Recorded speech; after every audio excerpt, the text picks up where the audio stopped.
Namo tassa bhagavato arahato samma sambuddhassa. Namo tassa bhagavato arahato samma sambuddhassa. Namo tassa bhagavato arahato Samma Sambuddhassa.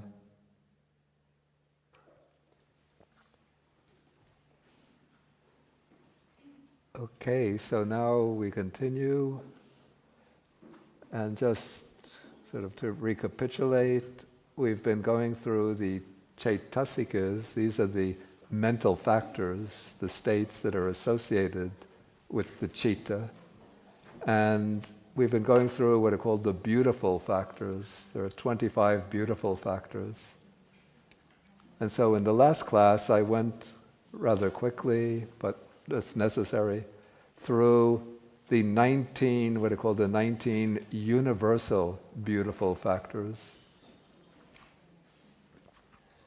And so now we're coming to several sets of additional beautiful mental factors which are not universal to all beautiful states of mind, to all beautiful cittas. These are mental factors that might be present in the beautiful cittas, maybe are not present. Okay, so we come to first a set of three of them, which are called the three abstinences, or in Pali, virati. And so we'll read these together in the Pali. Sama vacha, sama kamanto, sama ajivo chati, tiso viratio nama.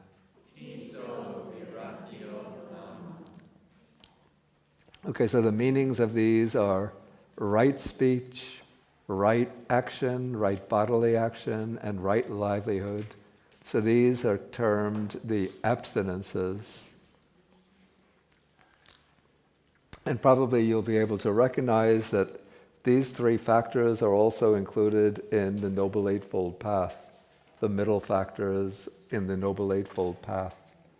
Okay, so it's said in the explanation that these three beautiful mental factors are responsible for deliberate abstinence from wrong conduct by way of speech, action, and livelihood. And now, according to the explanations in the Abhidhamma commentaries, these abstinence factors are present in mundane consciousness, that is, the beautiful types of mundane consciousness, not the supramundane. So in mundane consciousness, these abstinences are present only on an occasion when one intentionally or deliberately refrains from a wrong type of conduct when an opportunity has arisen.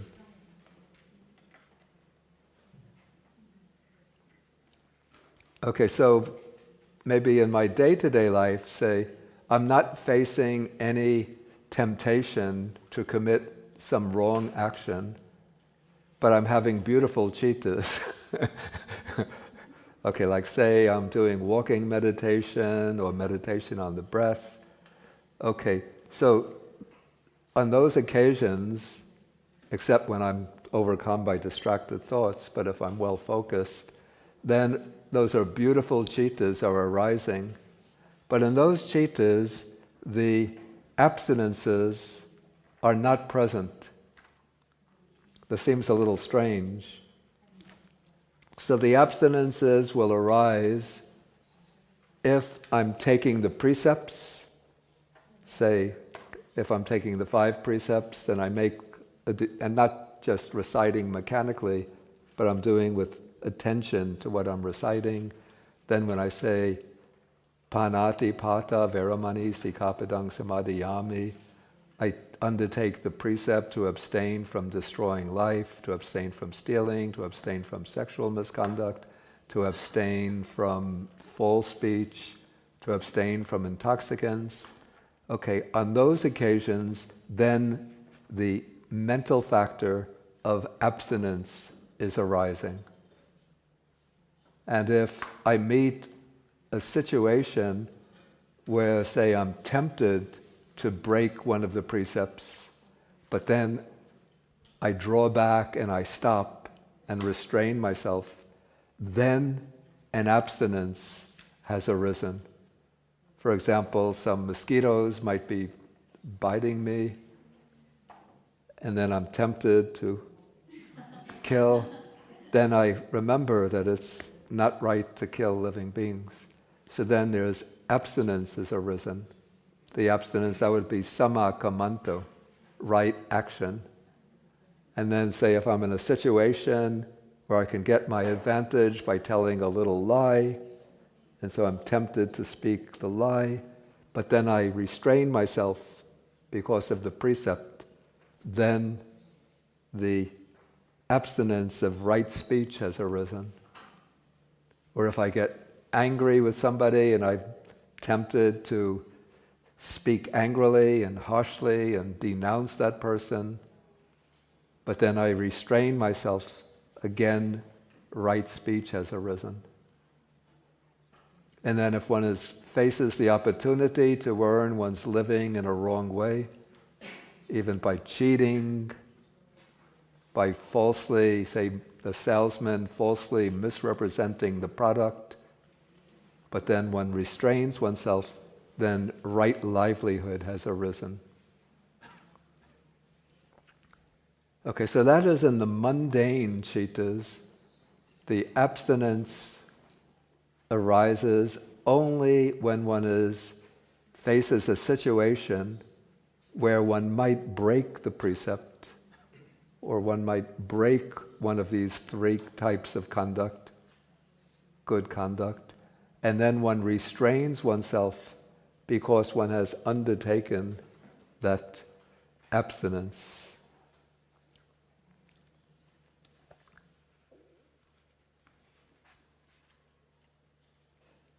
Okay, so here's the explanation. Right speech is deliberately abstaining from wrong speech. That's from lying, from slander or dividing others, from harsh speech, and from frivolous talk, idle chatter. Right action is deliberately abstaining from wrong bodily action, from killing, stealing, and sexual misconduct. And right livelihood is deliberately abstaining from wrong livelihood. And then the text mentions several kinds of wrong livelihood, dealing with in poisons, intoxicants, weapons, slaves, or animals for slaughter.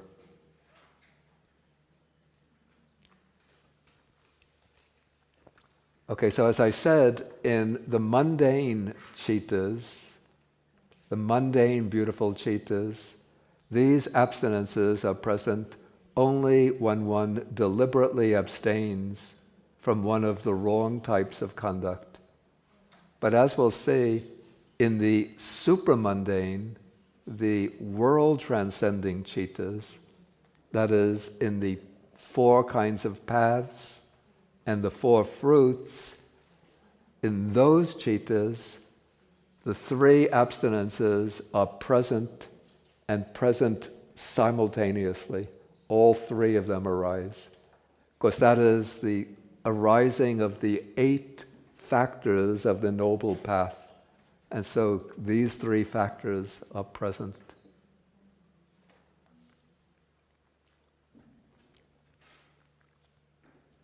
Okay, so those are the 3 abstinences. Okay, then we come to another group. These are called, in Pali, appamanya, and in English, the illimitables or the immeasurables.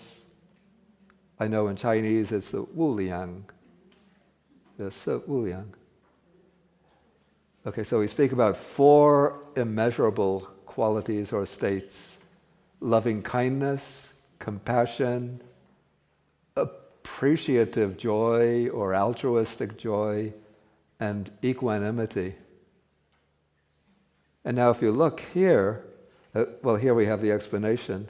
So the illimitables are 4 attitudes towards living beings, and they are to be developed towards all living beings. And so they have a potentially immeasurable or limitless range. So the 4 are loving kindness, that's metta, compassion, karuna, appreciative joy, mudita, and equanimity, upekkha. And so they are also called the Brahma Vihara. So Vihara means a dwelling place, and Brahma is the divinity or the divine being. So these are 4 divine abodes. But here, you can see in the text, we have 2 illimitables. So maybe just we'll recite together. So, karuna, mudita, panna, appamanyayo namati. Okay, so compassion and appreciative joy, these are termed illimitables. And wait a minute, didn't you just say there are 4 illimitables? So why are there just 2 mentioned here? Okay, the reason is, we have loving kindness or metta, and according to the Abhidhamma way of analysis, metta or loving kindness is a mode or aspect of the Chaitasika called non-hatred.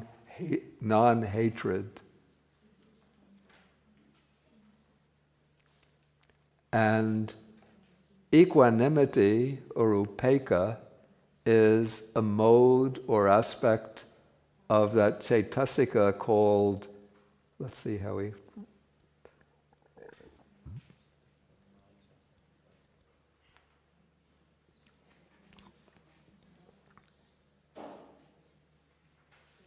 Here it was rendered, the Pali is Tatra Majjhatthana, number 7, neutrality of mind. So metta is considered an aspect of non-hatred, and equanimity is an aspect of neutrality of mind, mental neutrality. I have to say, earlier I said I have some sometimes difference of opinion with the textual Abhidhamma. And this is one area where I have some difference of opinion. Because it seems to me, to give the example, I'm doing my mindful walking back and forth, mindfully focusing on the breath, in, out, in, out. So on that occasion, there's no hatred in the mind. So we could say non-hatred is present. But doesn't that seem quite different from sitting and generating the wish, may all beings be well and happy, may all be well and happy? It seems to me to have a very different flavor.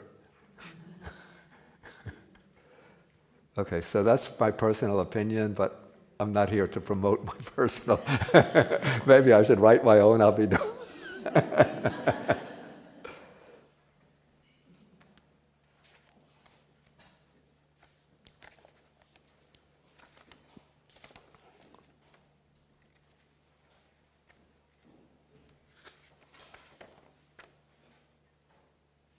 In fact, I found in my Abhidhamma book, I was sort of half aware of this, but I had a chart that had been prepared with the 51 mental factors of the other major Abhidhamma system, the Savastivada, which is also, I think, in the Yogacara system. And then this was prepared by Thich Nhat Hanh, and according to this diagram, or this table, even the Savastivada doesn't have a separate Chaitasika for loving kindness, but it has Udvesha, which is the same as the Pali Adosa, absence of hatred. But then I see Thich Nhat Hanh had added sort of in a note some mental factors, wholesome mental factors that he would add. And he adds Maitri, which is the same as metta, loving kindness. And even the Savastivada Abhidharma, it seems, doesn't have separate mental factors for compassion and altruistic joy. And so Thich Nhat Hanh had added karuna and mudita, compassion and joy.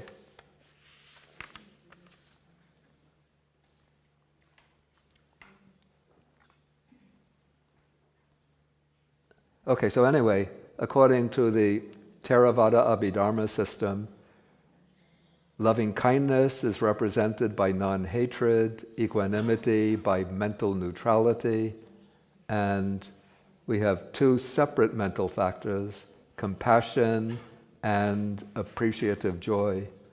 And these are not present in all beautiful mental states or beautiful chittas, but they are present when, if one develops the thought, one perceives beings, living beings, subject to suffering, then one generates the thought, may those beings be free from suffering, or how unfortunate it is that those beings are undergoing suffering.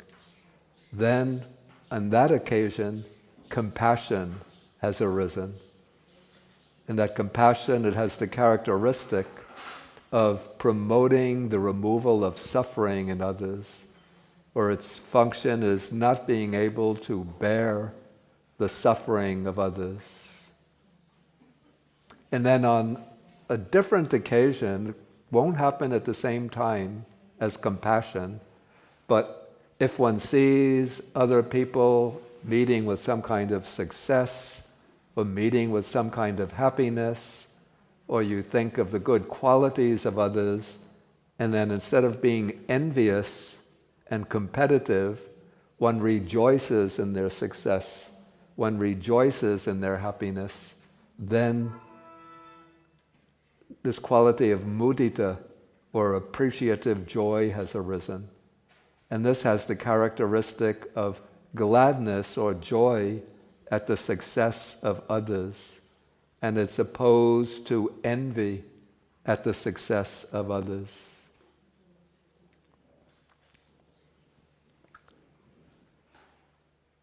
Okay, so then we come to the last of the beautiful mental factors, and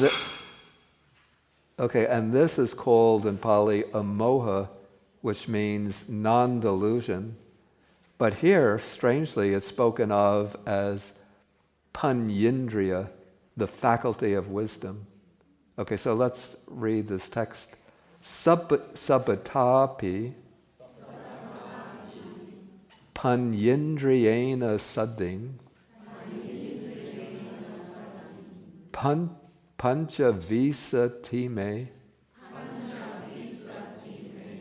chaitasika sobanati veditabba. So together with the faculty of wisdom, these 25 are to be understood as the beautiful mental factors. Okay, so now this brings in wisdom or panya, which in the Abhidhamma it's the same as jnana or knowledge, and the same as the beautiful root of non-delusion, amoha.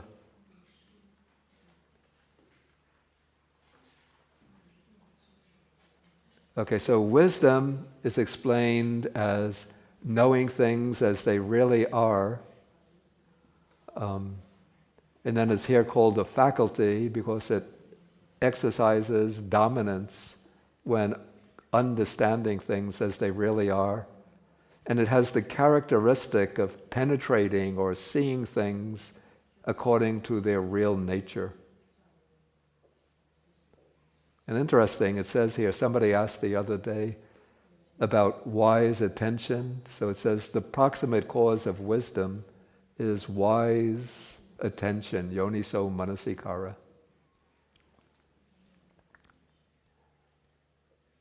Okay, so that takes us through the 25 beautiful mental factors, and it also completes our overview of the 52, the total of 52 mental factors. So of these 52, we have 7 are universals, 6 are particulars, sometimes present, sometimes absent. And so the universals and the particulars together, those 13, are called the ethically variable because they can change their ethical quality according to the cittas that they're associated with. If I'm thinking something unwholesome, that thought becomes unwholesome. If I'm thinking something good, then that thought becomes wholesome. Okay, then 14 mental factors are unwholesome, 25 are beautiful. So in that way, the 52 have been enumerated. If there's any quick questions, maybe we could take them now. Yeah, please. Looking at the description for mudita, or appreciative joy, and the last sentence of that says, it succeeds when it causes aversion to subside, and it fails when it produces merriment. And I was wondering what the word merriment meant. Yeah, I think, you see, it said that each of these 4 immeasurables has what's called a far enemy and a near enemy. The far enemy is the opposite state. The near enemy is something that seems a little bit like that divine quality, but it's really a worldly quality. Okay, so in the case of loving kindness, the far enemy would be hatred or ill will. Then the near enemy will be like worldly attachment. It's not that worldly attachment is necessarily something really bad, but it's just that it could disguise as loving kindness. So one has attachment to your wife, your husband, your children, and you think, oh, I have loving kindness for them. But it's not really the same as metta. In the case of compassion, okay, the far enemy is cruelty or harmfulness towards others, wanting to see others suffering. And then the near enemy is what's called worldly grief, that somebody is undergoing suffering, and then you are suffering along with them because you have a close relationship with them. So you think you're feeling compassion for them, but it's really just because of your attachment that you're sorrowful when they are sorrowful. Okay, then in the case of mudita, altruistic joy, the far enemy would be envy at the success of others. Then the near enemy is what here is translated what is it called? Merriment. Being merry, like the guys go out on the town together, they're all sort of enjoying the boxing match or the football game, and they're all happy and joyful together. And so they think that, since I'm enjoying my time out with the guys, I think I have appreciative joy for them. And then in the case of upekkha, or equanimity, The far enemy is like having biases, preference for this, I prefer these people over those people. And then the near enemy is just being indifferent, that you don't really care what happens to others. And you think, I have equanimity, but it's really just that you haven't developed enough loving kindness and compassion. Okay. Any other sort of quick questions? Easy questions. Okay, then we go on to the next section, and I have to warn you in advance. Either you're going to love the two sections to come, or you're going to hate them. If you hate them, please don't hate me.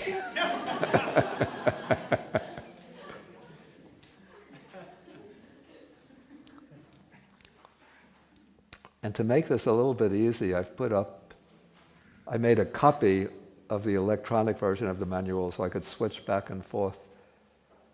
Okay, now the next two major sections are going to explain the relationship between the mental factors and the chittas.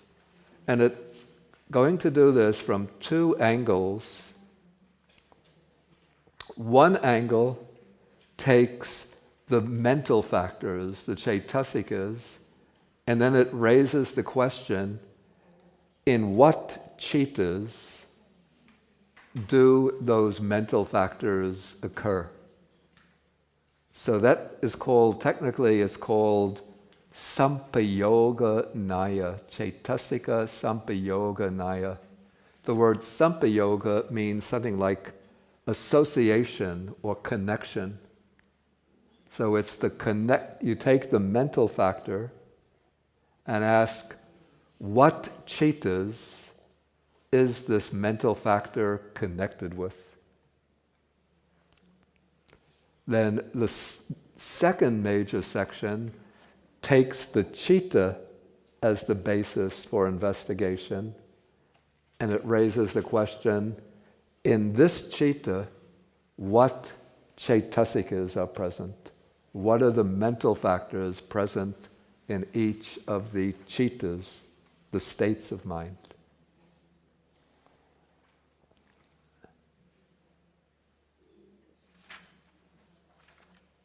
Okay, so first we have an introductory verse. We'll just do the translation.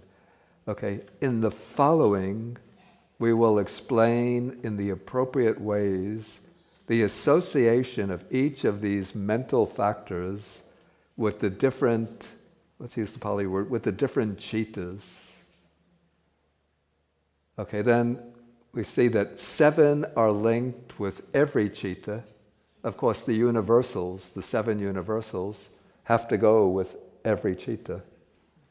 The occasionals, those are the 6 occasionals, are linked in the appropriate ways, in different ways. We'll see what they are. 14 are linked only with the unwholesome chittas. Those 14 are the 14 unwholesome mental factors.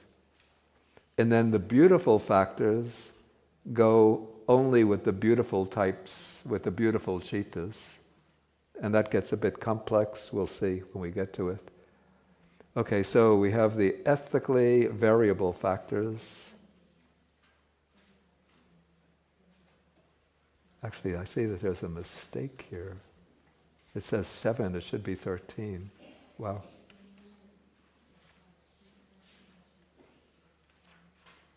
There are 7 universals, but 6 particulars. Does your book, because I have an older edition, does your book, where it says ethically variable factors, does it say 7 or 13? 7. Yeah, you should correct that to 13.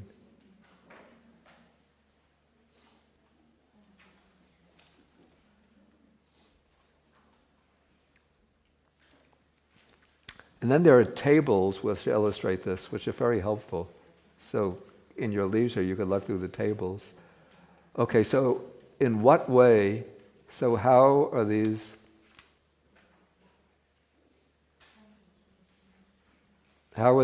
mental factors connected with the chittas?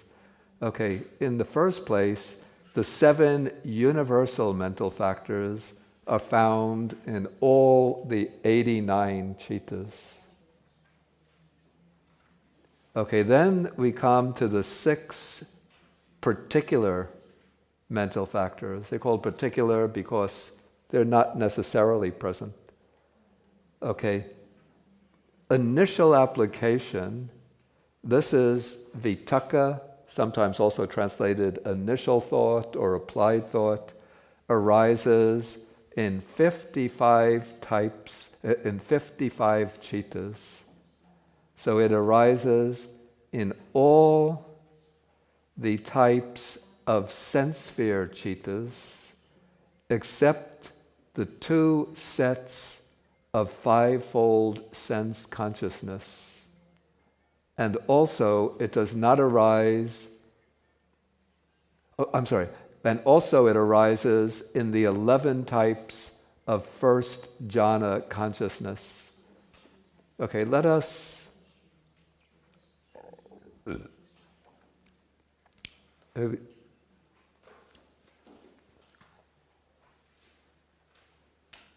okay, the 5 types of sense consciousness, that is eye consciousness, ear, nose, tongue, and body consciousness. And there are 2 sets of the 5-fold consciousness. One set is unwholesome resultant, the other is the wholesome resultant. So the results of unwholesome karma manifest in the 5 types of sense consciousness, and results of wholesome karma also manifest in the 5 types of sense consciousness. So we have 2 types of 5-fold sense consciousness, so those are 10. And those 2 sets of 5 are considered the weakest of all types of consciousness. Because, say, the eye consciousness, it's just like the camera that just takes the picture. The eye consciousness doesn't know nothing. It doesn't know anything about what it's seeing. But it's just like one flash that just takes in the form. And similarly, the ear consciousness, just in one flash, it takes in the sound. And so, because it has very, very simple, very primitive function, it only has, these kinds of consciousness only have the 7 universals. They don't have any other types of mental factors. Okay, so for this reason, initial application is not present in those types of sense consciousness. So altogether there are 54 types of sense sphere consciousness, and we take away the 10 types, that's the 2 sets of 5-fold sense consciousness, so we have 44. And then in the first jhana consciousness, we also have the first jhana consciousness, we also have initial application. So there are 11 types of first jhana consciousness. What are those 11 types? Oops.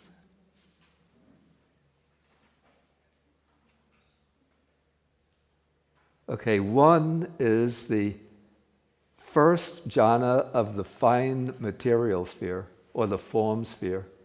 And that can be either the wholesome citta, when one enters into the jhana. It can be the resultant citta, and it can be the functional citta.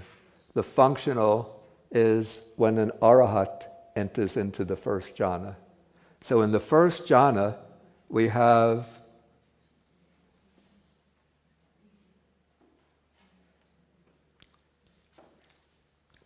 initial application. Oh, I see.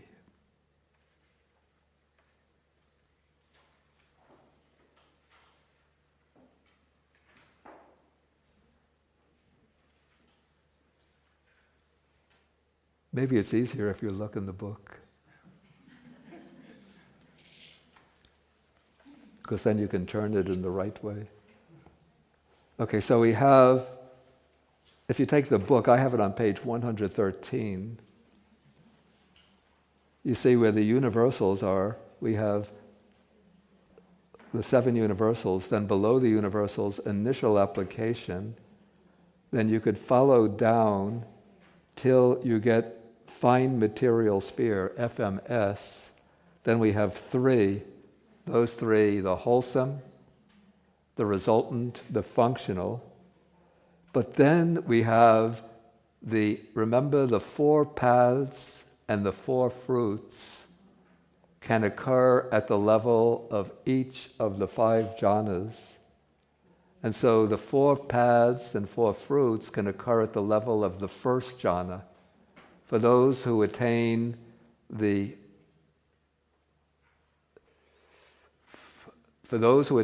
paths and fruits at the level of the first jhana, initial application will be present. And so that's 4 paths, 4 fruits, that's 8. So we add the 8 of the paths and fruits to the 3 kinds of fine material sphere, first jhana, and then we get 11. So the 44 of the sense sphere, 3 of the fine material sphere, 8 supramundane jhanas. So that makes 55 chittas in which initial application is present.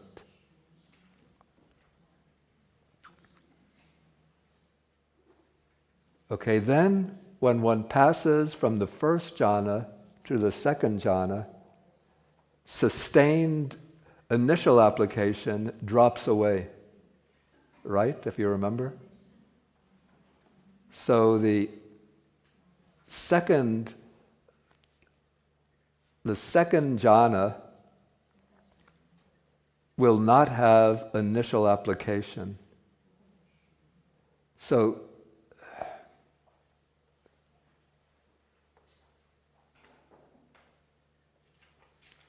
I think I'm going about this in the wrong way. Okay, let us take sustained application. Okay, it arises in 66 types of consciousness, 66 chittas. So it arises in the same 55 in which initial application is present, but it also remains in the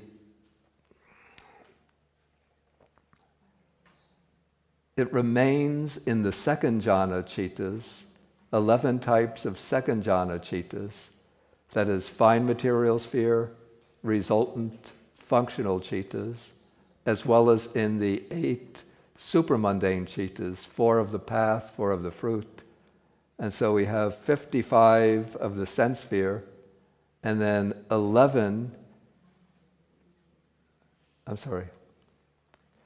44 of the sense sphere, 11 of the first jhana, and 11 of the second jhana. So that's 66 chittas.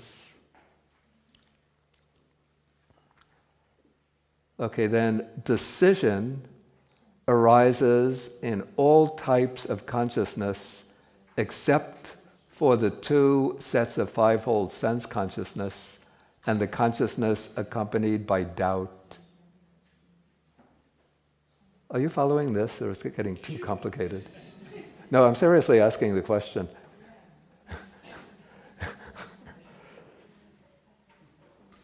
Okay, decision has this very basic function of making some decision in the way the mind relates to the object.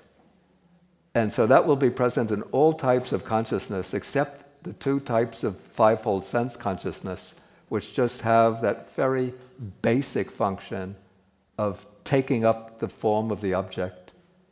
And then consciousness accompanied by doubt is unable to form a decision, and so decision is absent in that kind of consciousness. Okay, next, energy or virya. the factor of effort, arises in all types of consciousness, in all cittas, except first we'll take the two sets of fivefold sense consciousness, then it's also absence in the five-door adverting consciousness. That is the first consciousness that turns to the object. And then it's also said to be absent in the receiving consciousness and the investigating consciousness. And if you need to refresh your mind about those types of consciousness, you can go to page 155, where you can see the position of the five-door adverting consciousness, which comes before the sense consciousness. Then, after the sense consciousness, comes the receiving consciousness and the investigating consciousness. So energy is said to be present in 73 cittas. And I have to say, I find this a little bit puzzling, because it would seem that the function of investigation would require some energy. So it's a bit puzzling to me how the text could say energy is absent in that citta. But that's what is said.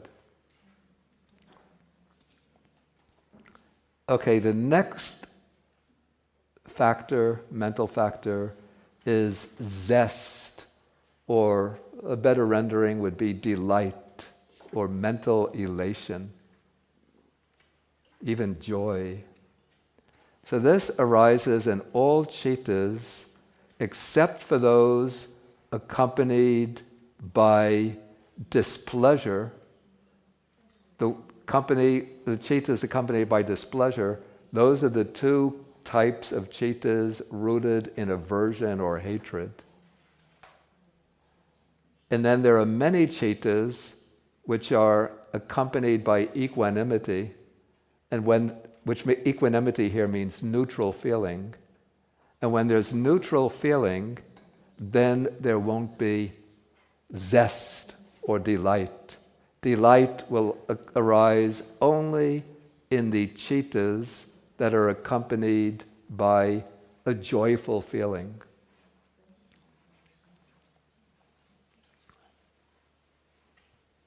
Okay, so zest arises in all types of cittas, excluding those accompanied by displeasure and equanimity. It does not arise in body consciousness, even though body consciousness has a pleasant feeling, but it's a physical feeling. So there's no delight accompanying the body consciousness. And zest will not arise in the fourth jhana consciousness. The fourth jhana consciousness, in the scheme of five jhanas, the fourth jhana consciousness has joyful feeling or pleasant feeling, but it doesn't have the factor of piti, rapture or delight. Because if you look at the formula for the cittas of the fine material sphere,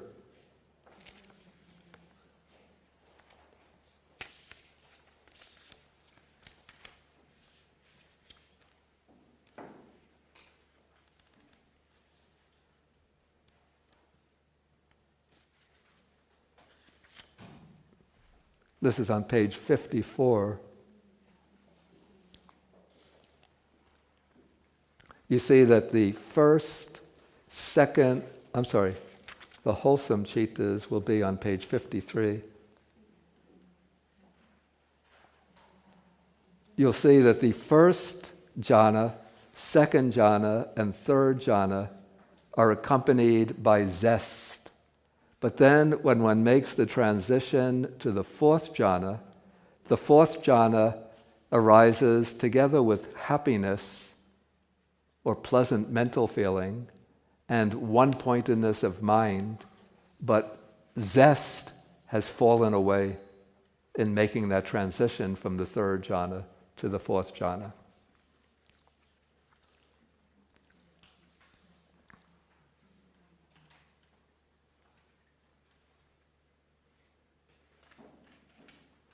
Okay, then comes desire, and this is desire not as greed, not as craving, but this is the neutral desire, the desire to accomplish some kind of task. And this mental factor will arise in all chittas, excluding the rootless. The rootless are 18 kinds of consciousness without any roots. And desire is also absent from the 2 kinds of consciousness accompanied by strong delusion. That is, desire is absent in the citta accompanied by doubt and by the citta accompanied by strong restlessness.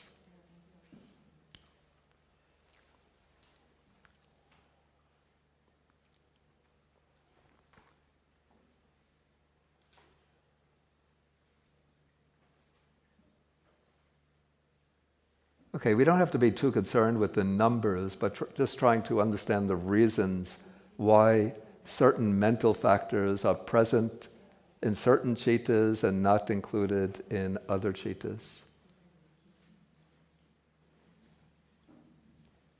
Okay, now we come to the unwholesome mental factors.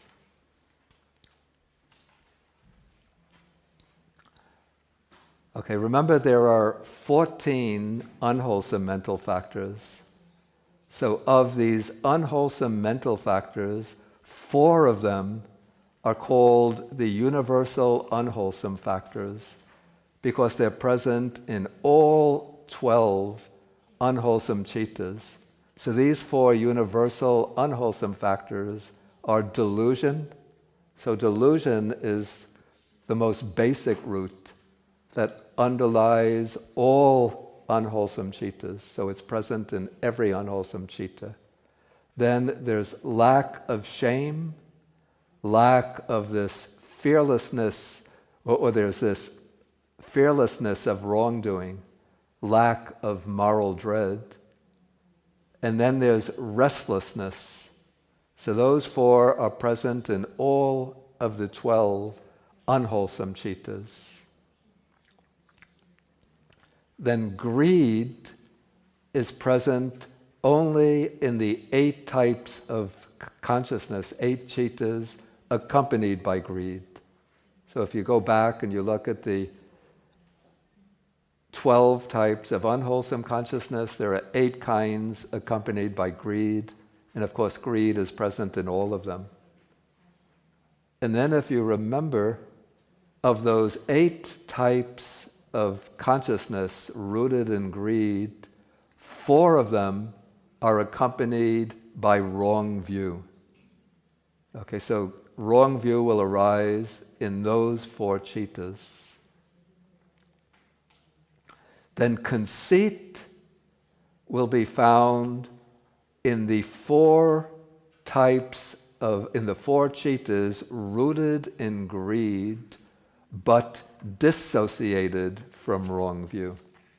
So this is a kind of important stipulation in the Abhidhamma, that wrong view and conceit do not arise together, even though they seem quite similar in that they both revolve around the idea of the self.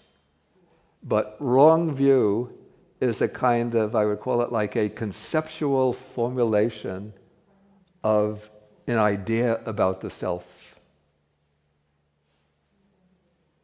So myself is permanent, myself is eternal, myself is infinite, or myself will be annihilated at death and cease to exist.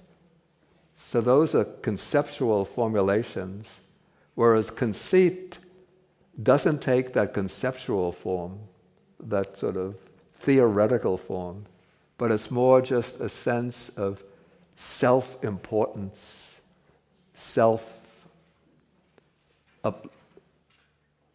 elevating the self, or denigrating oneself, thinking I'm better than others, I'm equal to others, I'm worse than others.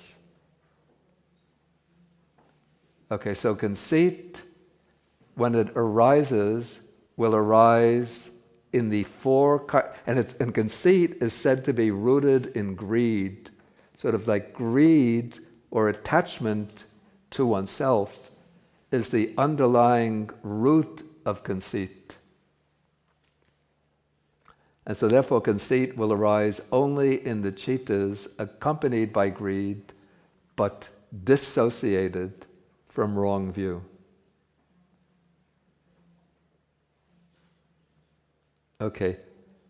The next group of 4, hatred, envy, avarice, or I would prefer to render miserliness and worry, are found in the 2 cittas associated with aversion.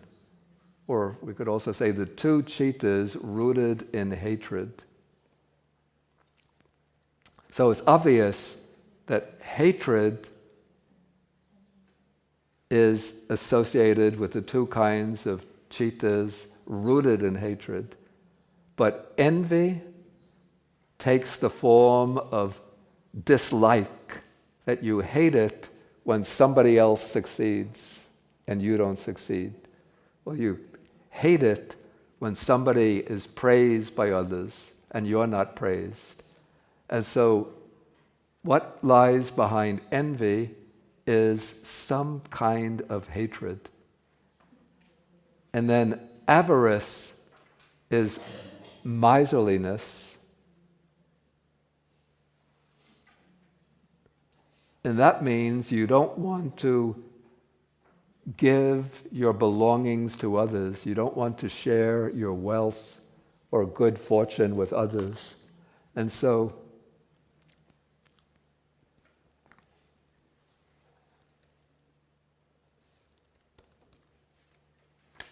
miserliness will arise in the 2 cittas accompanied by aversion. And then the 4th factor mentioned here it's translated worry, but I would retranslate this as regret. And so this is when you've done something wrong and then you think back about it and it starts disturbing the mind, agitating the mind, scratching the mind. And that causes a feeling of displeasure. And so that kind of mental state arises in the citta accompanied by aversion, because you don't like it that you committed some wrong deed.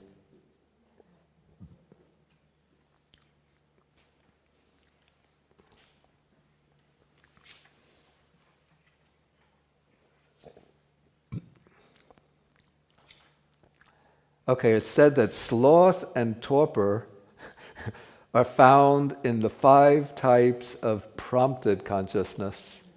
This is a little strange to me. Okay, of the 5 types of prompted consciousness, these are 4 that are connected with greed. So if I don't want to indulge, initially I don't want to do something that indulges greed, but somebody persuades me, okay, let's go and steal some apples from the store. And I say, no, I don't want to do it. And they say, come on, it'll be fun. We can do it easily. Okay, so that's a prompted citta when I decide, okay, I'll go ahead and do it. I just don't see that sloth and torpor are present in those cittas. But this is what the Abhidhamma says. And then the 5th prompted citta is the one that's rooted in hatred. So initially I don't have hatred towards somebody, but maybe somebody arouses me and tells me, that fellow, he's speaking badly about you, he's cheating on you, and says other bad things about you. And in that case, because I'm being prompted by others, then aversion arises. So that is a prompted citta. But again, I don't see sloth and torpor arising in that citta. I see sloth and torpor arising maybe when I'm sitting in meditation and maybe trying to focus on the breath, and then I'm going at it for 30 minutes have passed, and the mind is getting a little rigid and stiff. then it gets a little dull, and then it starts to droop, and then I am gone. Yes, please. Please take the microphone.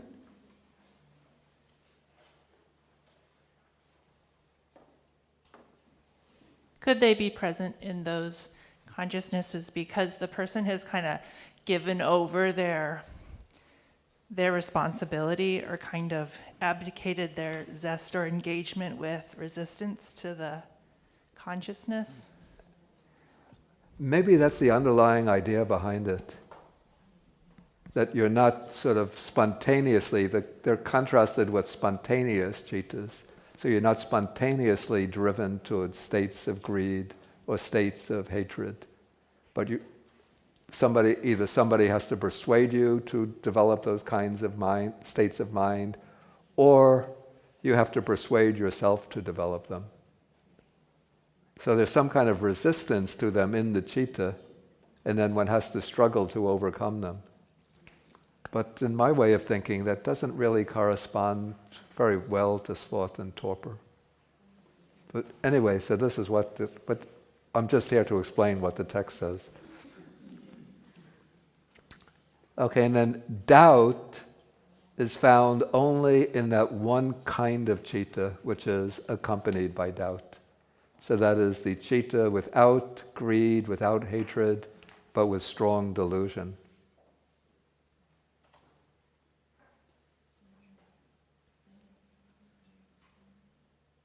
Okay, let us say this explanation that's given here in the commentary.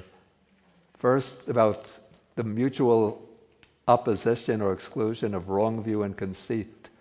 Okay, both of these factors are found only in the cittas rooted in greed, for they involve some degree of holding or clinging to the five aggregates. But they exhibit contrary qualities, and so they can't coexist in the same citta. Wrong view occurs in the mode of misapprehending, that is, interpreting things in a manner contrary to their real nature, whereas conceit occurs in the mode of self-evaluation, that is, taking oneself to be superior, equal, or inferior to others. Okay, and then the next sentence makes an important point, and that is, wrong view is necessarily present in the four cittas rooted in greed, accompanied by wrong view. Since wrong view defines that kind of citta, so wrong view must be present. But conceit is not necessarily present in the four cittas rooted in greed, but dissociated from wrong view. That is, sometimes conceit will arise in those cittas, sometimes not. There can be cittas rooted in greed, dissociated from wrong view, but not accompanied by conceit. For example, the example I used last week, the person who enjoys ice cream, he gets that big dish of vanilla fudge ice cream. They serve it for dessert in the dining hall at the City of 10,000 Buddhas. And so, special treat. And so then the mind lights up with greed. There's no wrong view, but there's not conceit. You're not conceited that you got a bowl of ice cream. But certainly there's a lot of greed there. But whenever greed arises, it will arise in one or another of those cittas rooted in greed, but dissociated from wrong view.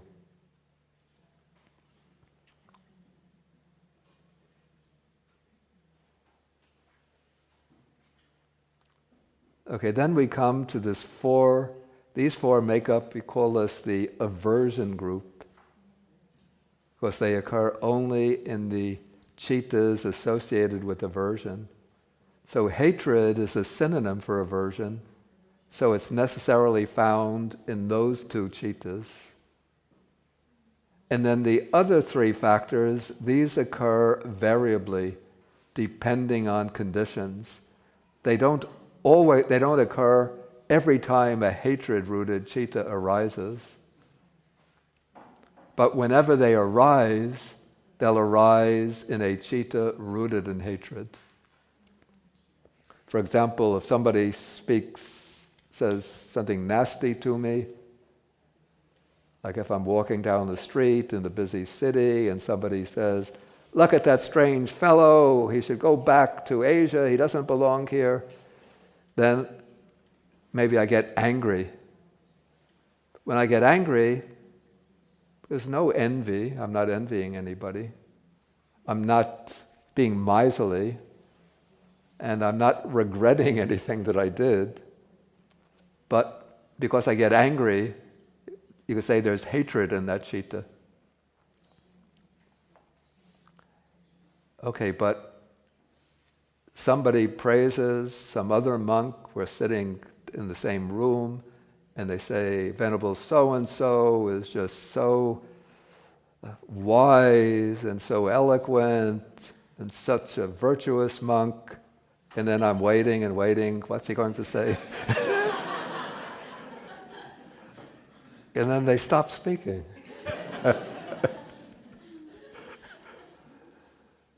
So then there'll arise envy that this other monk is being praised and I'm not being praised.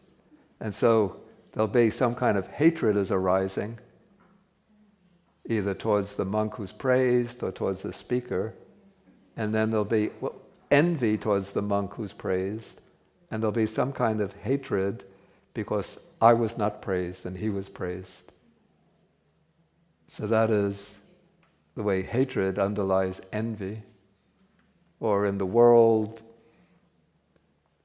maybe you're working at your job and then your colleague gets the promotion and you're left in the same position, and so you feel envy towards your colleague, and so that envy is accompanied by aversion. Not that you necessarily hate the colleague, but you hate it that he got the promotion and you didn't. Okay, then for avarice or miserliness, somebody comes and says, "Will you please make a donation to help these needy children? And I don't want to part from my wealth, and so I cling to my wealth." And so that with that clinging to the clinging to the wealth is greed, but not wanting to part from it, not wanting to share my wealth with others, that is a kind of miserliness. So that not wanting, not liking, that is aversion, and that underlies the miserliness. And then here, worry, but better I would say regret, because you've done something wrong and you don't like it that you did something wrong, and that scratching occurs in the mind. That arises, you blame yourself for one's commissions and omissions. That state of mind is accompanied by aversion. It's not really a strong hatred, but it's some subtle degree of aversion. Okay, then sloth and torpor. So here the commentary says that these cannot arise in the unprompted cittas, which are naturally keen and active, but they arise only in the prompted, unwholesome cittas. Again, I have trouble understanding what the Abhidhamma system will do with my citta when I'm trying to focus on the breath or the qualities of the Buddha or the sensations in the body or the states of mind, and then the mind just gets dull and drowsy and droops off. I don't know where that would fit into this system.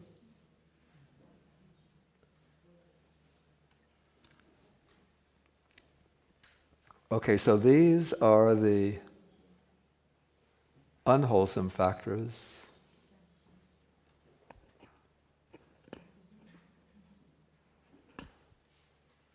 Okay, now we come to the beautiful mental factors, and these are divided into 4 groups. Okay, so of the beautiful, firstly, there are... Oh yeah, please.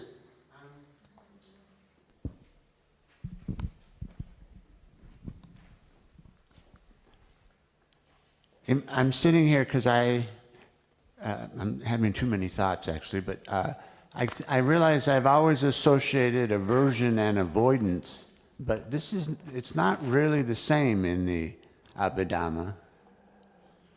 Yeah, maybe. Because there can be a lot of avoidance that is not maybe hate, not rooted in hatred. Yeah, I'm losing my... Well, it's a good time to lose it because then you can't hear me. It's fine. Is it? Yeah. Okay. Yeah, we're hearing you. Yeah. Okay. And that this may not be related, but Wait, let me just deal with that point first. Okay. Yeah. Aversion here, it's a translation of a Pali word, patika. So it is really an attempt to render that Pali word. And patika has a rather strong sense of ga, comes from the root to destroy. And pati is against. So it's like pressing against, pushing against. Yeah, okay. So that we don't have a mental factor for avoidance? And I ask that because, and I could be really wrong because it's been a while since I read it, but isn't one of the 3 desires to like not exist? So that really wouldn't be aversion. It could be, but I don't think that's what it's intended for. Yeah, first, avoidance, there are many aspects to avoidance. So avoidance, first, I think avoidance is an action rather than a mental factor. Yeah, anyway, I've said several times, I don't see the Abhidhamma as being designed to or intended to encompass every type of mental state that might arise, but it really includes those that play instrumental roles either in the basic process of cognition or especially in the design of the Buddhist path. What are the factors, the mental states to be overcome and eliminated? What are the states to be developed and cultivated? I have a specific interest in it because as I meditate more, I think avoidance plays a major role in my own mental life. That is really true. Yeah. Right, and then I happen to hypothesize I'm not the only human being that has that. Yeah. One other thing, because you brought it up a few times and opened the door a little bit more today about not agreeing with every last thing, or maybe you would say it differently and even quoted Thich Nhat Hanh. Yeah. So the other book you gave us to read, you didn't get, I forget who wrote, I can't pronounce the name, so I don't want to mutilate it. The studies in Abhidhamma. Yeah, Jnanapanika, yeah. And maybe I misunderstood. He talked about it being alive and dynamic. Yeah. So is that the same thing as we're allowed to interpret it through our modern minds? I think one has to interpret in terms of modern situations, yeah. Right. So it is okay to, for someone of your stature to write a rendition, right? Yeah. Mm-hmm. Yeah. Thank you. Any other question about something that need clarification? Okay, then we'll go on now. So we come into the beautiful factors. So altogether there are 25 beautiful mental factors. Of those, 19 are the universal beautiful factors. So those will be found in all the types of beautiful consciousness. Okay, then taking the other groups, the special groups, we have the 3 abstinences, the 3 viratis, right speech, right action, right livelihood. those are necessarily found together in all of the supramundane cittas, in the 4 world-transcending paths and in the 4 world-transcending fruits. Okay, but in the mundane, sense-sphere, wholesome types of consciousness, they are only sometimes present and then separately.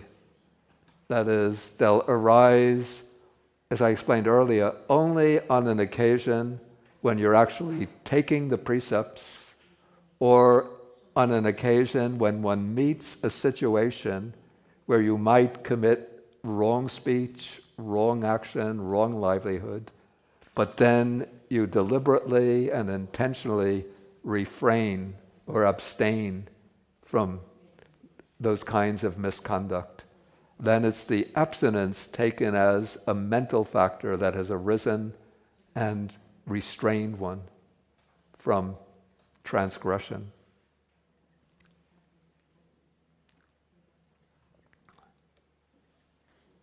Okay, the illimitables, these are the 2 factors now of compassion and altruistic joy. We have to remember that, just to backtrack 2 steps, non-hatred and mental neutrality are universal, beautiful factors. And so, on that understanding, then, since non-hatred is what manifests as loving kindness, then it would seem implicit that loving kindness is present in all the beautiful types of consciousness. Even though, as I said, it seems to me puzzling that it seems to me that there's some difference between simply the absence of hatred and the presence of loving kindness. Okay, but the 2 illimitables that are variable are compassion and altruistic joy. And these arise variably in 28 types of consciousness. That is, they can arise in 12 kinds of sublime, or this would be the fine material sphere consciousness, excluding the 5th jhana. This is a rather technical point. Okay, it's said that we have the 4 immeasurables. The first 3, loving kindness, compassion, and altruistic appreciative joy, can arise in the lower 4 jhanas. The 4 jhanas that are accompanied by pleasant feeling, because those qualities, loving kindness, compassion, appreciative joy, naturally go along together with a pleasant or happy feeling. The 4th sublime state or divine abode, equanimity, arises in the 5th jhana consciousness.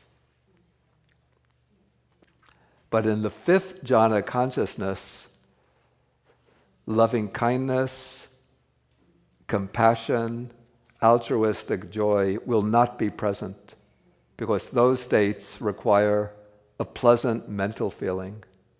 And in the 5th jhana consciousness, there is a neutral feeling. So neutral feeling and the mental quality of neutrality of mind, or equanimity, naturally go together. And loving kindness, compassion, altruistic joy naturally go with a pleasant mental feeling. Okay, so these illimitables will arise in the sublime types of consciousness. Well, that would be in the first 4 jhanas, but only on the occasion when one is actually cultivating those meditative qualities. If, for example, one is practicing mindfulness of breathing and one attains the first jhana or second jhana based on mindfulness of breathing, in that jhanic state of mind, there won't be compassion and altruistic joy.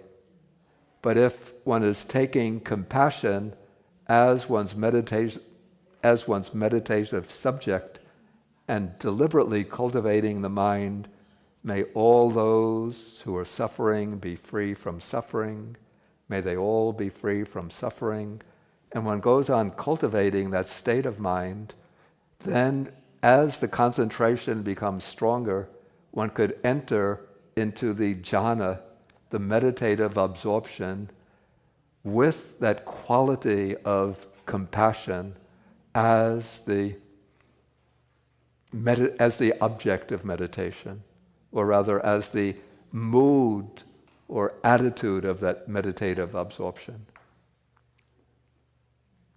And similarly, if one is practicing the meditation on altruistic joy, and one thinks of people who are successful and happy, and then one inwardly rejoices at their happiness, and then one continues to cultivate that feeling of inner joy over and over and becomes stronger and stronger, the mind can become concentrated upon it to the point it enters the jhana of altruistic joy.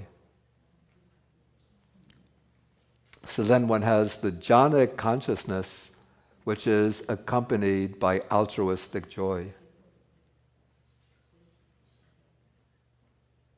And so compassion and altruistic joy can continue in through the 4 jhanas, and then the 4 jhanas can occur as the jhanas that one attains as a human being. Then we have the 4 corresponding resultant chittas, and then the 4 functional chittas of an arhat who develops the jhanas based on compassion or appreciative joy. So in that case, the compassion and appreciative joy will be present in the 4 lower jhanas, excluding the 5th, in these three modes, either wholesome, resultant, or functional. Okay, the illimitables will also be present in the 8 types of sense sphere wholesome consciousness. So I don't reach the jhanas, but if I just think of those who are suffering and then I feel compassion towards them, those will be wholesome sense sphere chittas in which there's compassion. And if I think of those who are successful or who are experiencing good fortune, then I rejoice at their good fortune. Those will be sense sphere wholesome chittas accompanied by appreciative joy. And then the same thing applies to the arahat when he thinks either with compassion or with appreciative joy.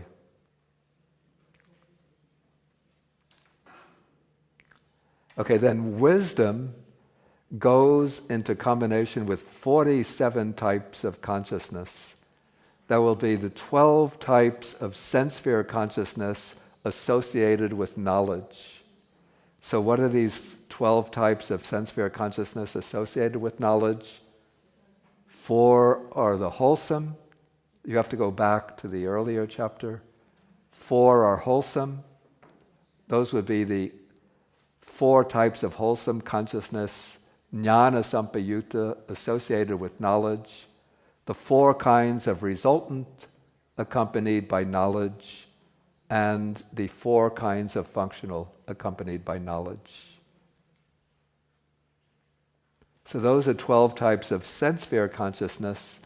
And then all of the sublime are the jhanic consciousnesses, and the supramundane types of consciousness are accompanied by wisdom. The wisdom, according to the Abhidhamma, has different ways of functioning. And this, I have to admit again, it's a bit strange to me. Like in the jhanic state of jhanic absorption, one is not really understanding things sort of deeply and penetratively according to their true nature. It's not insight or prajna as we ordinarily understand it. But it's said that in that consciousness, there's some kind of knowledge, some kind of understanding, and so the wisdom factor is said to be present. It's a bit, to me, paradoxical, because I see the wisdom factor as operative when one is developing insight into the real nature of things.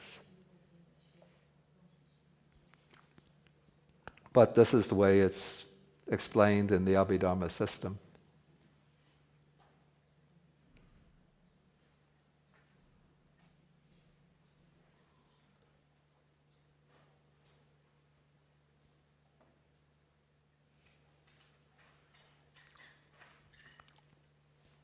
Here it says that the character of wisdom varies in accordance with the types of cittas in which it arises, but all beautiful cittas, except the sense-sphere cittas dissociated from knowledge, include some measure of right understanding.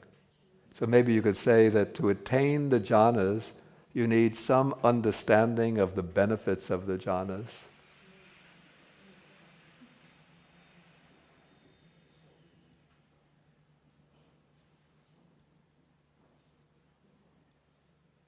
Okay, so that takes us through the section, it's a very technical section, on the association of the mental factors with the cittas. And you can get a kind of bird's eye view of this association if you go to this table on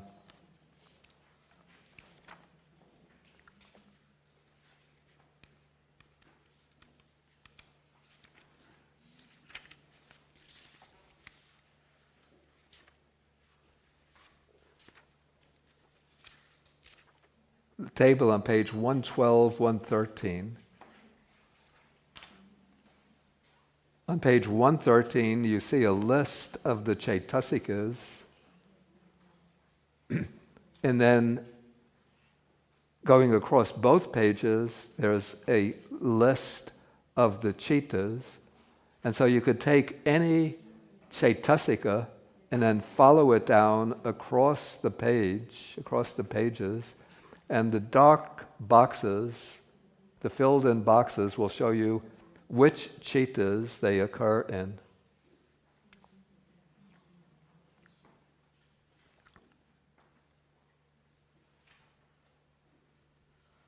Okay, so to take an example, if I want to find which cittas, say, sustained application occur in, so I would go down and take sustained application. Then I follow, I see all of the unwholesome cittas have, the 12 unwholesome cittas, all of those have sustained application. Then I see that the 10 types of sense consciousness are white, they don't have sustained application. Then I see that the types of cittas that occur after the sense consciousness have sustained application. And so through the sense sphere, wholesome consciousness, resultant functional consciousness, all the ways till I come to the first jhana and second jhana. But then I see the third, fourth,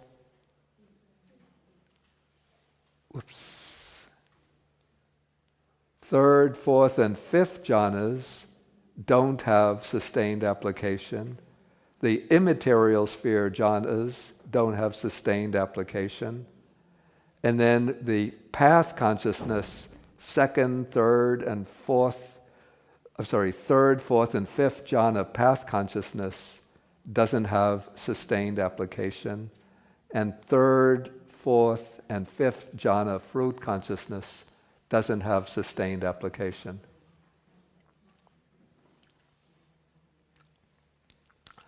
Okay, if anybody has any questions about this, please feel welcome to ask. And I do have to say that I go through this, when you get your first exposure to this, it's really, it can be bewildering. So it takes time to read it, to study it, to reflect on it. And then maybe more questions will arise. Yeah, please. This wasn't a question, it's a comment. That number 7 that we corrected to 13 was correct. That's not the number of factors, it's the number of associations, the types of actually, very good point, very good point. So there's 16 total relationships. Yeah. 7 which concern the wholesome factors. Very good, yeah. 5 concern the unwholesome, and 4 the beautiful. 7 the ethically variable. 5 the unwholesome, and 4 the beautiful. Which comes to 16, which is the number on page 91. Very, very good.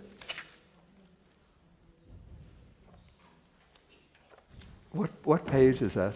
So 91 has association of mental factors as a total of 16. Yeah.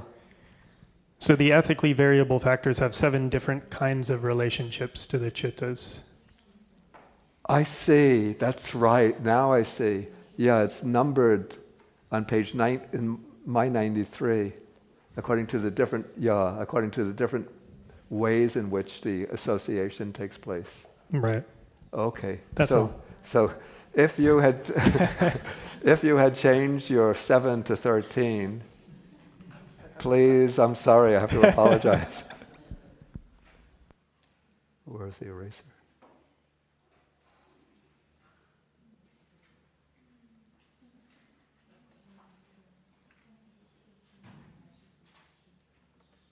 Yeah, just let it stand at 7. Okay, now we come to the converse method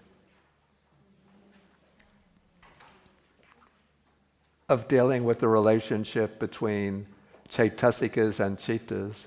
In this method, we take the chitta as the subject of investigation, and we inquire, what are the mental factors that are present in that particular citta?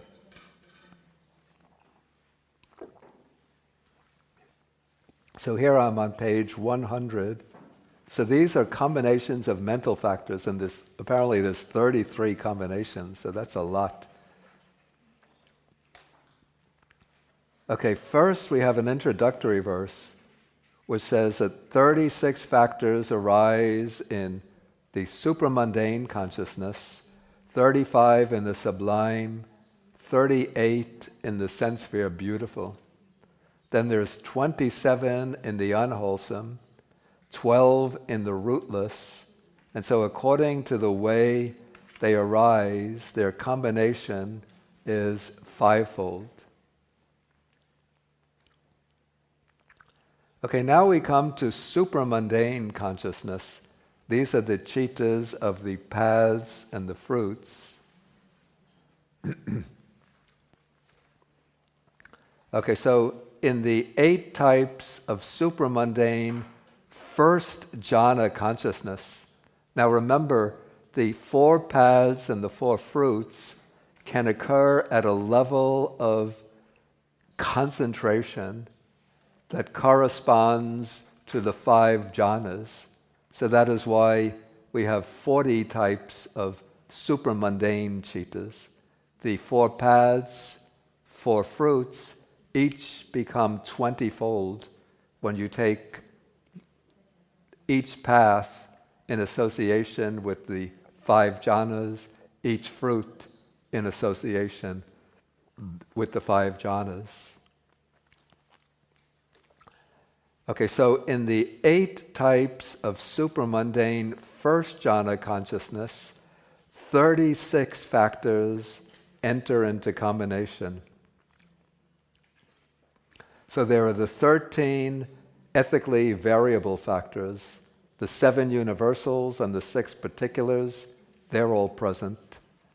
Then there are 23 beautiful mental factors, excluding the two illimitables, that is, all of the beautiful mental factors except compassion and appreciative joy, enter into the supramundane types of consciousness.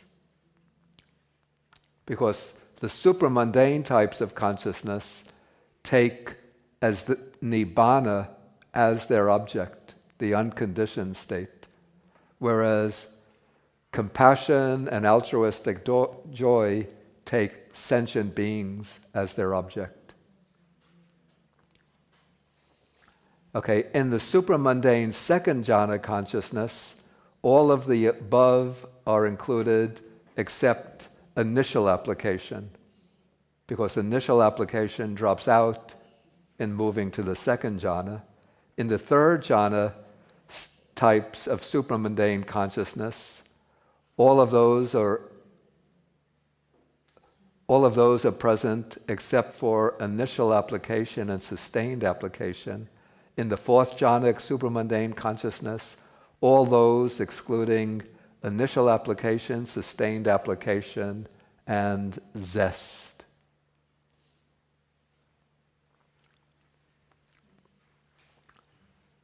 And then in the fifth jhana types of consciousness, those same factors of the fourth jhana are included, except that they are accompanied by neutral feeling rather than by happiness or pleasant feeling.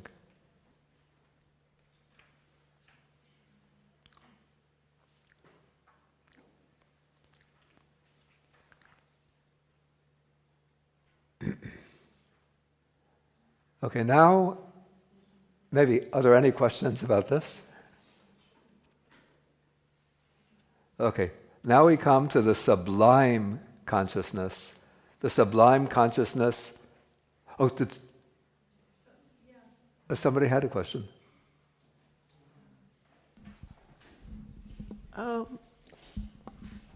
Excuse me. I want to make sure it's turned on. Okay. Why don't we see sukha as a cetasika? Why don't we see what? Sukha. Why don't we see it as a cetasika? As a cetasika. Yeah. Okay, that's a good question. And the reason is that sukha is a feeling. And feeling is present as a cetasika. So the cetasika of feeling is present.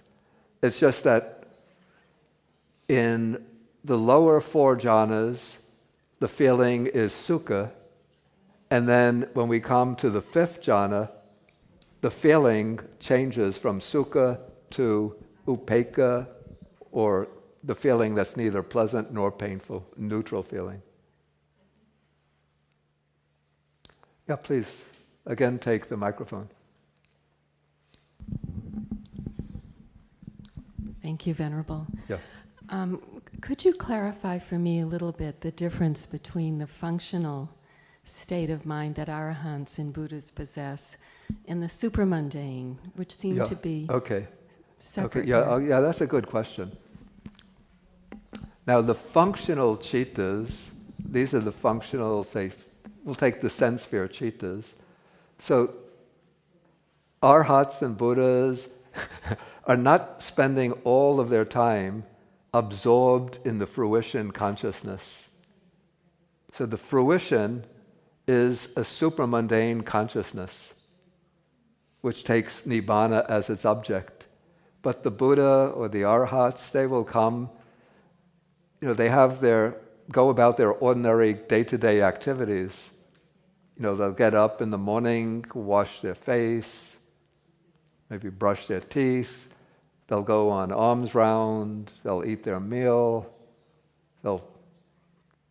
Maybe they'll give dharma talks. So when they're engaged in these ordinary activities, those are not supramundane chittas. Those are chittas which will be similar to the wholesome chittas of ordinary people. But the reason why they're called functional is because the ordinary wholesome chittas generate wholesome karma with the capacity to produce results in the future and future lives. But the chittas of the Buddha or the Arhats don't create any karma. Okay, so that is in relation to the ordinary day-to-day activities. Then also they will enter into, when they're at leisure, then they'll enter into the jhanic attainments, into the 5 jhanas, or they might want to experience the formless jhanas. So they'll enter into those jhanas and the formless meditations. And those jhanas and formless meditations are almost exactly like those of the ordinary people who enter the jhanas and formless meditations, except that they don't create any karma, and so they're called functional. But the supramundane citas, the 4 supramundane paths, those have the function of cutting off the defilements. So the Buddha, the Arhats, they don't have any more path consciousness because they've already reached the final path consciousness. And they can enjoy, if they want, they could go into the meditative absorption of the fruit. And so they can experience the fruition consciousness whenever they want to. And in that case, then they'll be experiencing the nibbanic consciousness, with nirvana consciousness.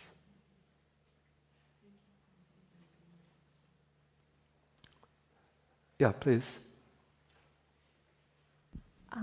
Thank you, Venerable. I have a silly question to ask. No question is silly. Why are we looking at the numbers? Like, why are how can we use the numbers? Because we're talking about all there X numbers of consciousness here and X number of citas and whatever there. So why is it important to look at the numbers? I say that it's not, in my opinion, it's not all that important to look at the numbers. The numbers, maybe the reason why they focus on the numbers, because in the early days, when the monks would study these texts, they would memorize them. And so to be able to retain them in memory, it's helpful to know the numbers. But I would say from my point of view, what's more important is to understand the principles behind these different decisions about where to classify this, how many factors are in that, to understand the principles rather than to be concerned with the numbers. I like to develop, I call it an Abhidhamma without the numbers game. And sometimes I have to also confess, like I've done several times, that I don't understand the reason behind these decisions that they made. Okay, so now we come to the sublime consciousness. The word sublime here, this refers to the consciousness of the jhanas and the formless or immaterial attainments. So the fine material sphere and immaterial sphere attainments. These are the citas in those attainments.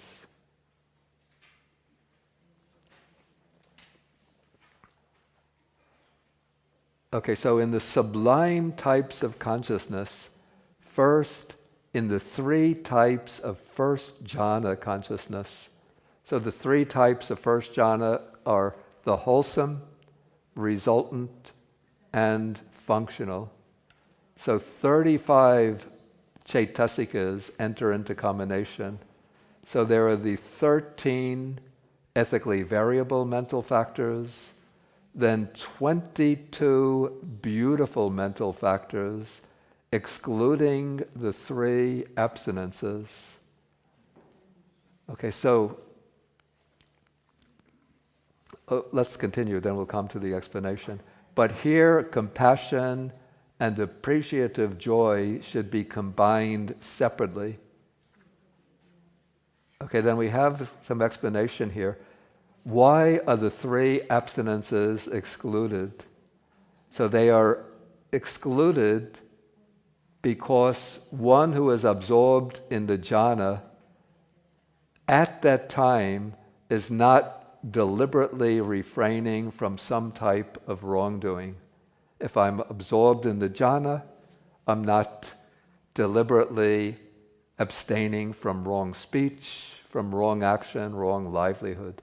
Those have been already established as the basis for my jhana.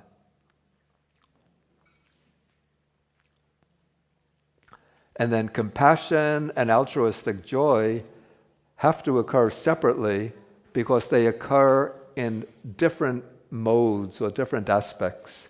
That compassion takes as its object those beings who are suffering, and it's a kind of feeling of empathy with those beings who are undergoing suffering. And appreciative joy is feeling happiness over the success and good fortune of others.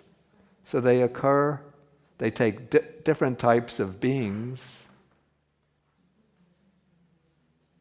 in different situations, and they have a different mode.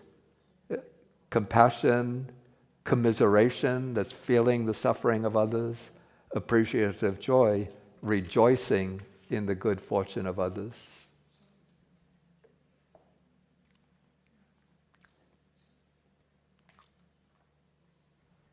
Okay, similarly, in the second jhana consciousness, all those are present except initial application, that's vitakka, because that drops out when entering the second jhana. In the third jhana, all are present except initial application and sustained application. In the fourth jhana, all except initial application, sustained application, and zest or piti. And then in the fifth jhana consciousness, the illimitables, that's compassion and altruistic joy, are not found because, again, compassion and altruistic joy are accompanied by a pleasant feeling, and in the fifth jhana, the feeling is that of neutral feeling.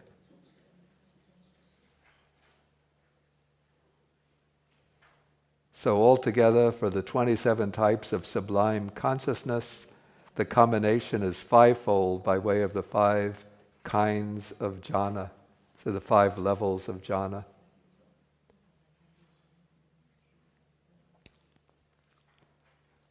Okay, now we come to sense sphere beautiful consciousness.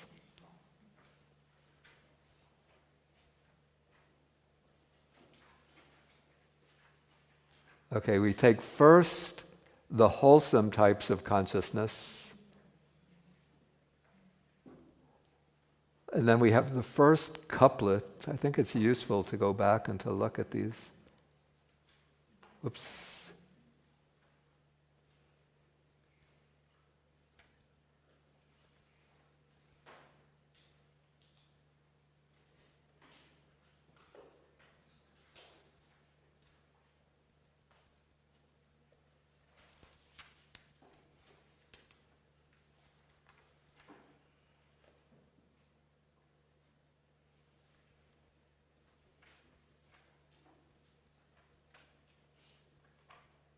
Okay, the first couplet, that would be the consciousness accompanied by joy, associated with knowledge, unprompted, and then the corresponding one that's prompted. So 38 chaitasikas enter into combination. So there are the 13 ethically variable mental factors are present, and then the 25 beautiful mental factors can be present.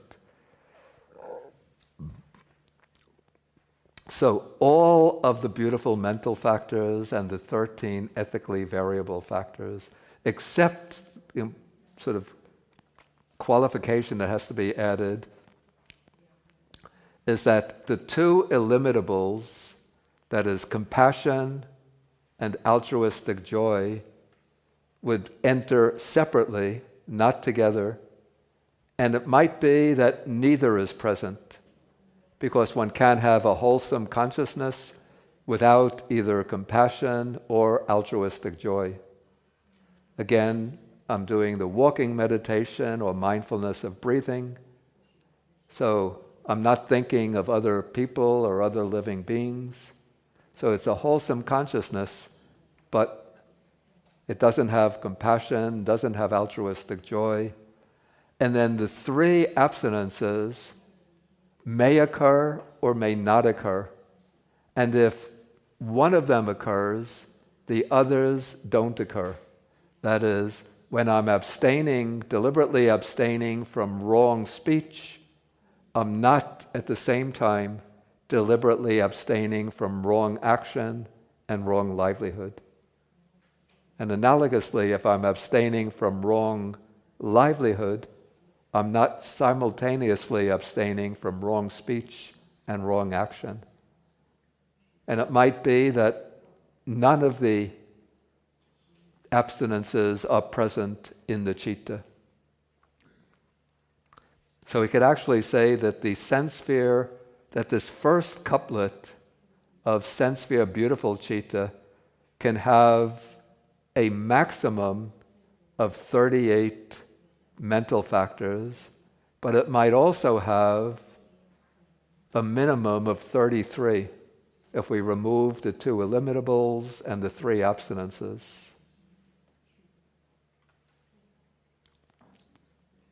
Okay, when we come to the second couplet, so those will be the two wholesome cittas accompanied by joy, but dissociated from knowledge. So in those cittas, the factor of knowledge is absent. And so that means that the caitasika of wisdom or non-delusion will be absent.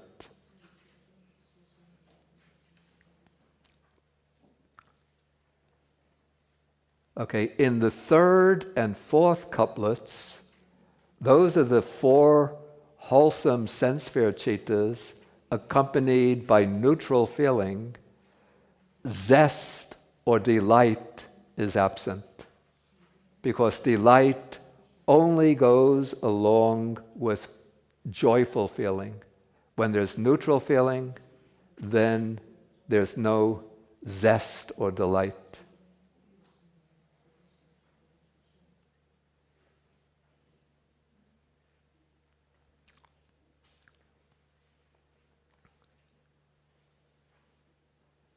Okay, in the functional types of cittas, okay, in the corresponding four couplets, these mental factors are included in the same four ways, except that the three abstinences are excluded. This is because the arahat no longer has to deliberately exercise, abstaining from wrong speech, wrong action, wrong livelihood. He's finished with any kind. He's eliminated all the defilements, so there's no disposition towards wrong speech, wrong action, wrong livelihood.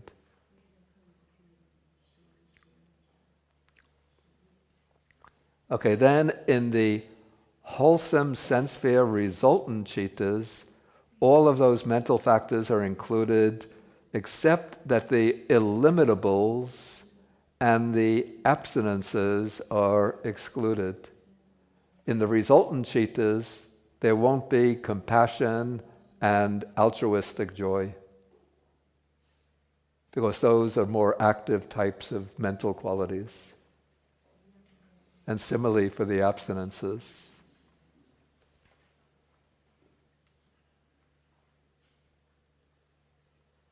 So in the explanation it says here, functional cittas of the beautiful class arise only in arhats. So these cittas exclude the abstinences because arhats have cut off all defilements, and so they do not need to deliberately refrain from evil deeds. And then the resultant cittas, the sense sphere resultant, exclude the illimitables because they take only sense sphere phenomena as their object, while the illimitables take beings, living beings, as their object. And they exclude the abstinences because there is no deliberate refraining from wrong deeds when on the occasion of sense sphere resultants.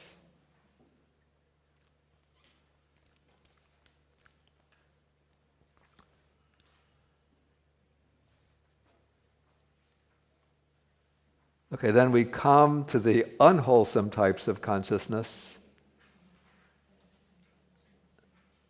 Okay, so we have 12 types of unwholesome consciousness, 8 rooted in greed, 2 rooted in aversion or hatred, and 2 rooted in strong delusion. Okay, so in the unwholesome types, first, in those rooted in greed, in the first unprompted consciousness, let us get it on the screen.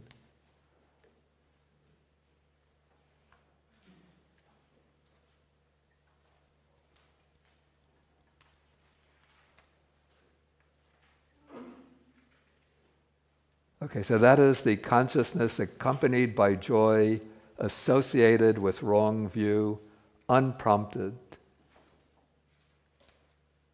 So this is the first unprompted consciousness. In this citta, 19 chaitasikas enter into combination. So there are the 13 ethically variable factors. Then there are 4 universal unwholesome mental factors. So that makes 17. And then there's greed and wrong view.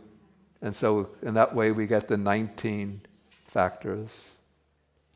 Okay, then in the second unprompted consciousness, that is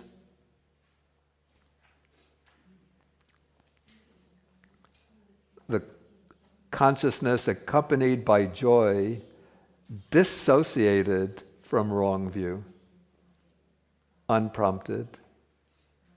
So in this citta, we get the first 17, and of course we get greed, and now there's a possibility that conceit can arise in that citta. It might arise, it might not arise.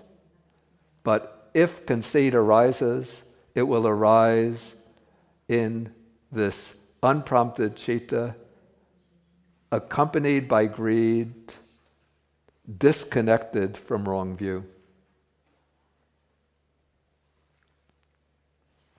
Okay, in the third unprompted citta, there are 18 states. Let's see what the third unprompted citta is.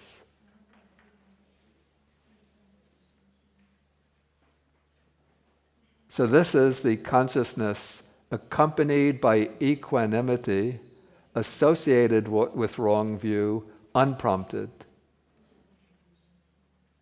So in the third unprompted consciousness, there are 18 states.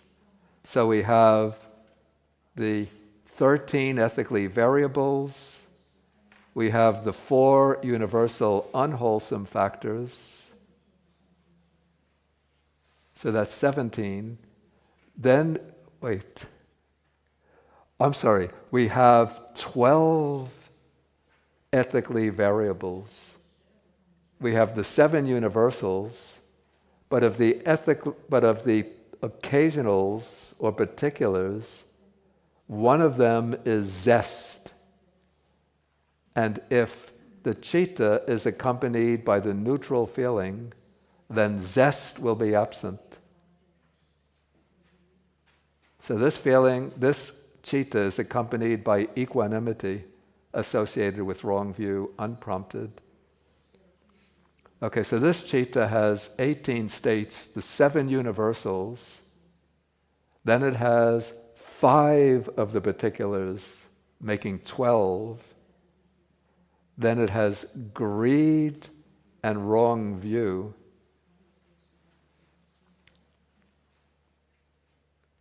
Let me go back. It has the 7 universals, It has 5 particulars, excluding zest.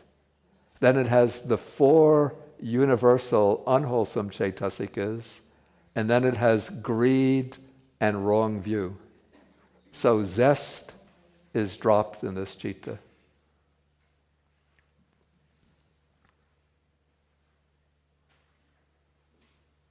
And similarly, the 4th has 18.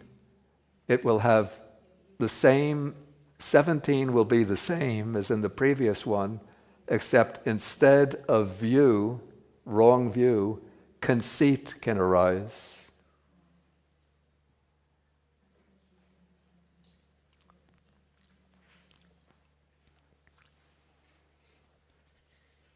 Okay, now we come to the unprompted consciousness, the unprompted citta associated with aversion. So 20 mental factors enter into combination, or can enter into combination with this citta. So we have the above 12, excluding zest, so 7 universals, 5 particulars, 4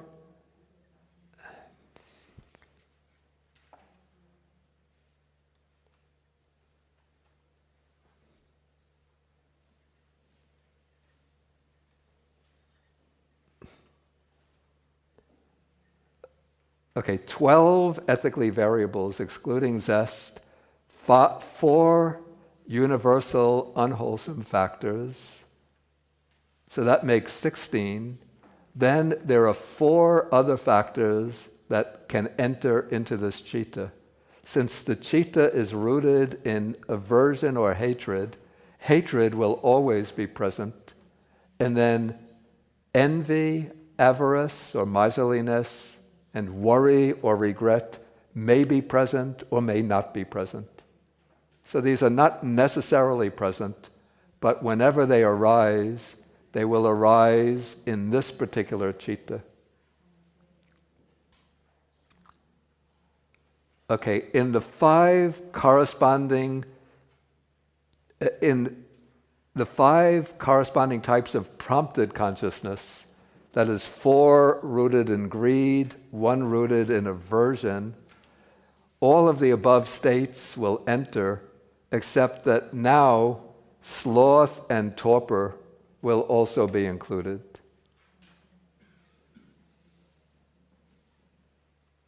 So that will make a total of 21, 21, 20, 20, 22.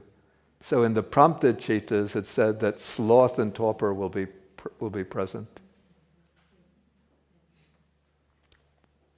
Okay, then in the type of consciousness accompanied by restlessness, 15 mental states occur, 11 ethically variable factors, excluding desire and zest.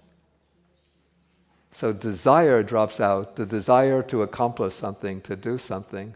Because when the mind is very restless, there's no desire to do. And then the 4 universal unwholesome factors will be present. So that's 11 plus 4 plus 15. And then in the type of consciousness connected with doubt, 15 mental factors will be present. So decision drops out and doubt occurs. So when there's doubt, then one is incapable of making a decision. So doubt is so decision drops out and doubt comes in.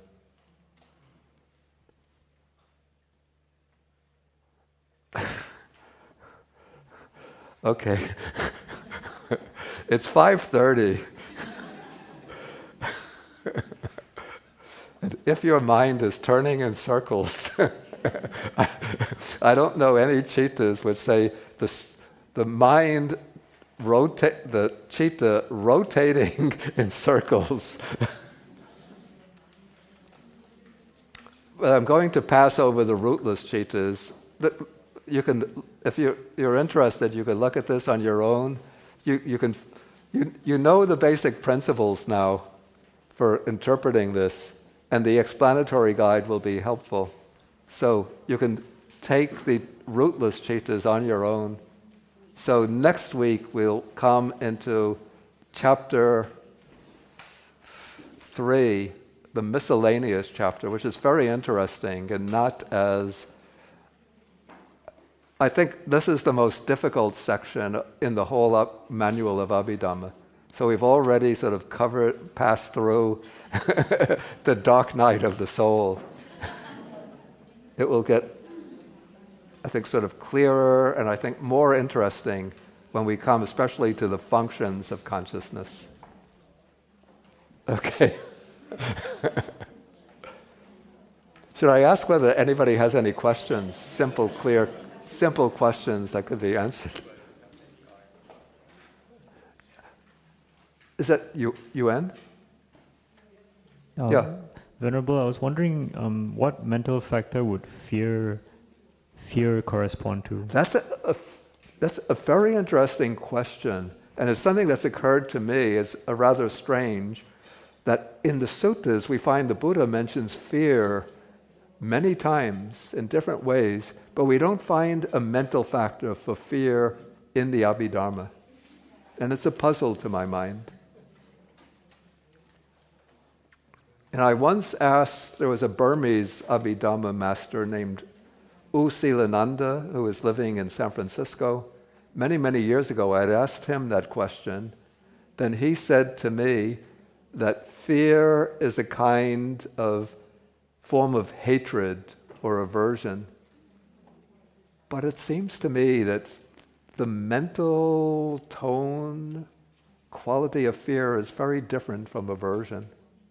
So I just don't know. And somebody here I saw. Okay, I have a question. So when you're spacing out, what kind of chitta is that? When you're spacing out? Yeah. What kind of chitta is that? Does that produce? What does spacing out mean? It's just sort of like people will be talking and your mind's just not paying attention. Oh, the mind is one? Yeah, wandering. That would probably be classified. Well, it really depends on what one is thinking about. Like if, say I'm giving a lecture and you're sitting here thinking,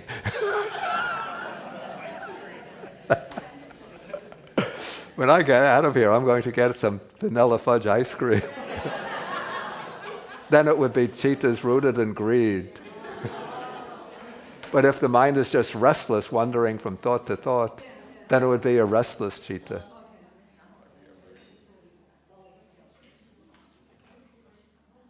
Any other questions?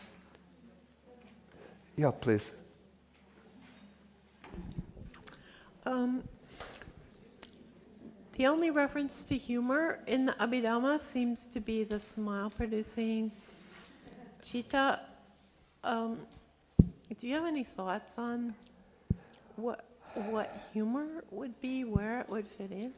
It's also said that humor can be sort of experienced through the 4 sense sphere.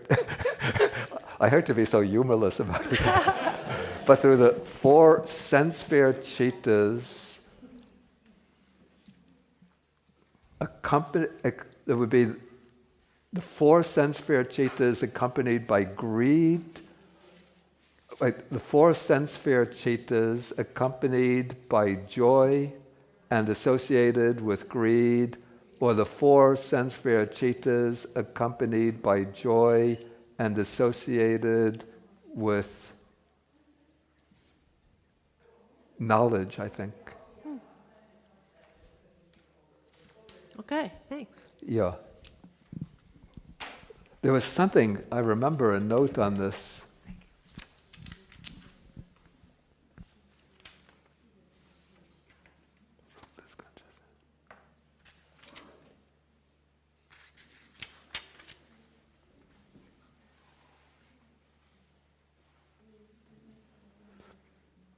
Okay, according to the Abhidhamma, it says arhats may smile with one of 5 cittas, the 4 beautiful sense sphere functional cittas, and the rootless smile-producing consciousness mentioned here.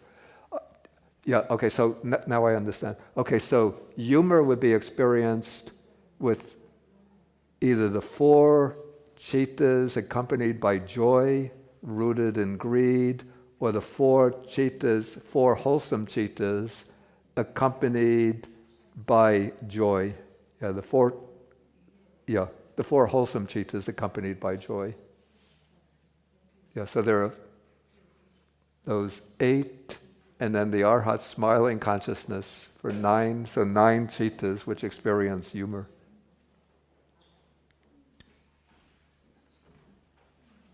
Okay, so maybe we should end for the day, and then we'll come back on Monday for chapter 3.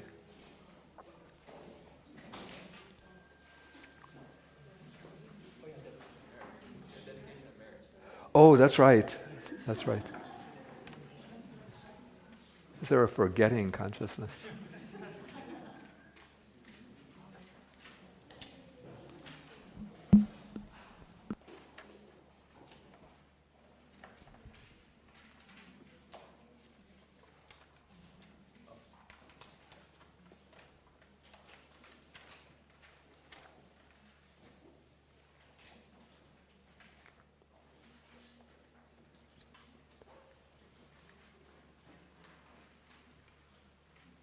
Okay.